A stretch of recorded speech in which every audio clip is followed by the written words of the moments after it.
আইনশৃঙ্খলা পরিস্থিতি নিয়ন্ত্রণের উপরই এখন নির্ভর করছে সরকারের সাফল্য ব্যর্থতা।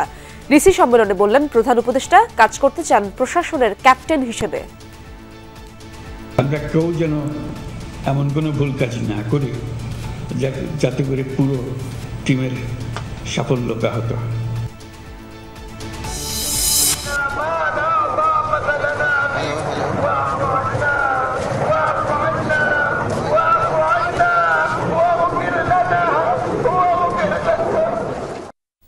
শেষ হচ্ছে বিশ্ব ইজতেমার তৃতীয় পর্ব।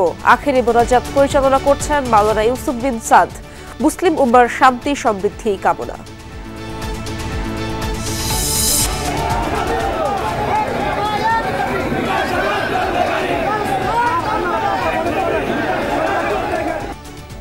সপ্তাহের প্রথম কার্যদিবসে সিএনজি চালকদের অবরোধে চরম ভোগান্তি। রাজধানীর সড়ক থমকে যাওয়ার পর জরিমানার বিধান প্রত্যাহার।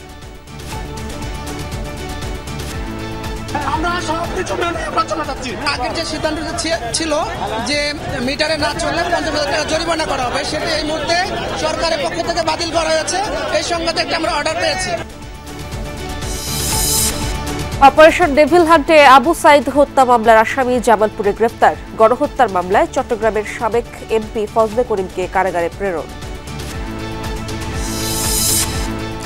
486 কোটি টাকার জামানতে এক্সিম ব্যাংক থেকে 5,000 কোটি টাকা হাতিয়ে নেন নজরুল ইসলাম মজুমদার।